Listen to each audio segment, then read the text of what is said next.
Hi, I'm Paul Marcel, and I wanted to do a quick review of the Festool Trion PS300 Jigsaw today. Now, the Trion Jigsaw comes in two different models, which is just the shape of the body itself. This one here is the barrel grip model because it's shaped like a barrel.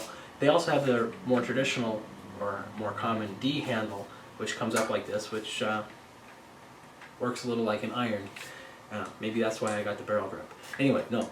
I find that this grip is a little bit more it's more comfortable for me in the way that I work, but of course this is all personal preference. Somebody else doing it with a D handle can probably do things that I can't do with a D handle and vice versa. So give them a try, go to a store and grab both of them, because I'm sure that one of the two of them will just simply, it'll melt in your hand, and that's the one you want. Now for me, the reason why I prefer the D handle, and I'll go into this just a little bit so you can think of how you want to try these out, is I really enjoy that I can hang on to it by the barrel, but also I can hang on to it by this knob. Now one of the reasons I use this knob is when I'm cutting a circle, and every time I've cut a circle I find that this is the position that I go in the most, is that of course you drill a pilot hole to start it all out, you drop it into that hole, but then I find that the way that I maneuver it is I grab it by the top handle and I pull it towards me watching the blade, and I can very closely track the line. So usually at the end I don't have a lot of trimming or cleanup to do other than just smoothing out the machine marks with it. So I find that I get very good tracking that way and very good visibility when I'm looking straight down. And that's honestly one of the things that people will complain about the most with the Trion is visibility. When you add all this extra plastic in order to encapsulate the chips to get better dust collection, necessarily you're going to limit yourself on the visibility. But when I find that I'm doing that type of a circle, when I'm looking at it straight from the front, I find that I get very good visibility.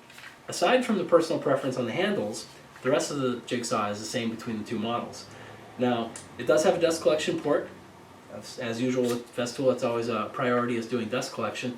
It's a removable port. I'll just leave that out for the moment. Now, on the front there's a chip catcher here. It's a little chip guard on the front. It just pulls straight off. So it's the clear plastic I was talking about that you're going to put there. By encapsulating all the chips, since a Jigsaw tends to be fairly chippy, you're at least giving the vacuum a little bit of extra help. If you take this thing off, the dust collection the chips will fly, but at least the fines will tend to get picked up, which is one of the bigger things to be concerned about. Now, actually I'll leave this thing off here and I can explain a few more things.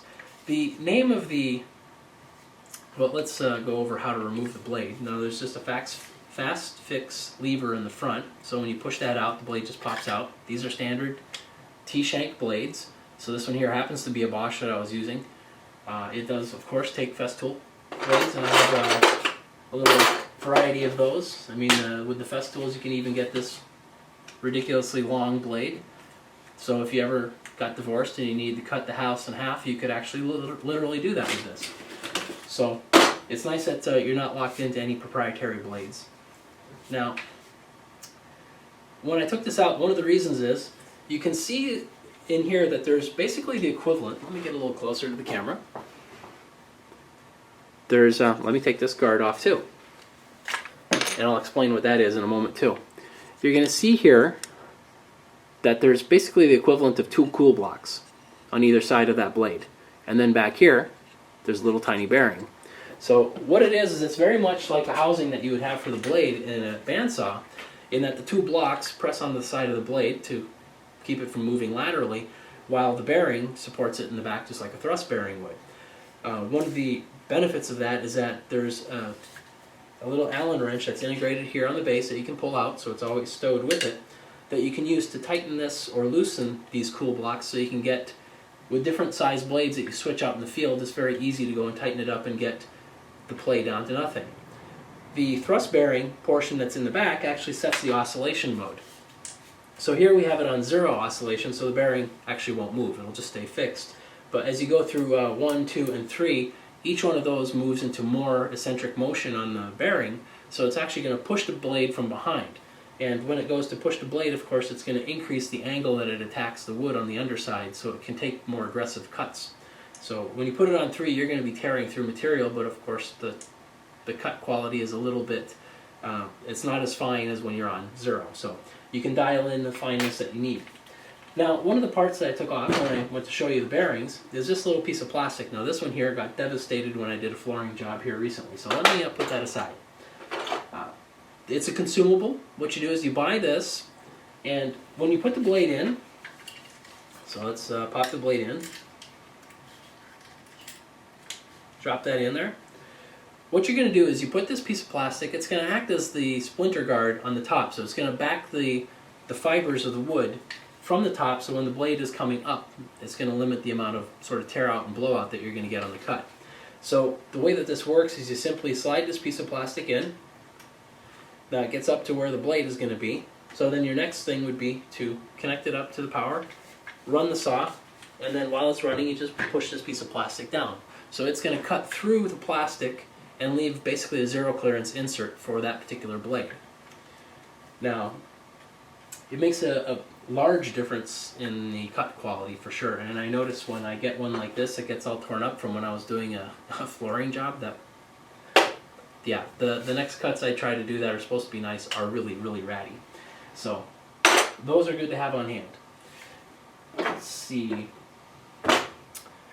It does have a way of beveling the base, so if you use the same Allen wrench that's stowed on the base for adjusting the sort of cool blocks on the side, you can also loosen this base and then you can pivot on different bevel angles. Now it is marked on the side and there are some stops, especially a 90-degree stop, which is the most important, so you can get it back to flat. Now the dust collection, like on most Festools, is always important. The thing with the Jigsaw is it tends to be a very big dust or a chip maker, if anything. So they're rather heavy chips, and depending on the thickness of the stock that you're going through, you're going to be generating chips rather far away from the vacuum and in an inaccessible place. So if you're going through some material, say if this was your blade and the material was very thick, of course the stroke is going to come up to not all that far. The chips that were taken down here are only moving up about halfway up into the cut of the wood. So it's buried in the wood, it's being accumulated by these gullets, and these gullets only have a limited amount of capacity. So the point is that you're going to get some chips that are going to come out of the bottom when this blade goes back down and drops on the floor. So I have more samples.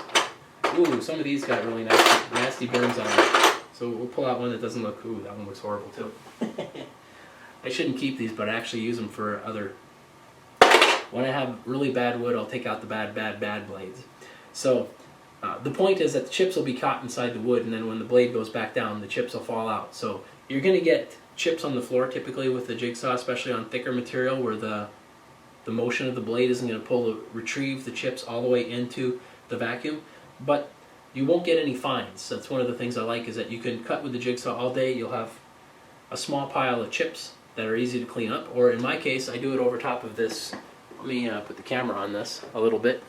I have a gap in between my two benches that I intentionally use because I have a garbage can down there. So when I go to rough cut stock with the Jigsaw to get it to rough size before I go and start processing on the planer, I just cut it across this joint and it all falls conveniently in the garbage can.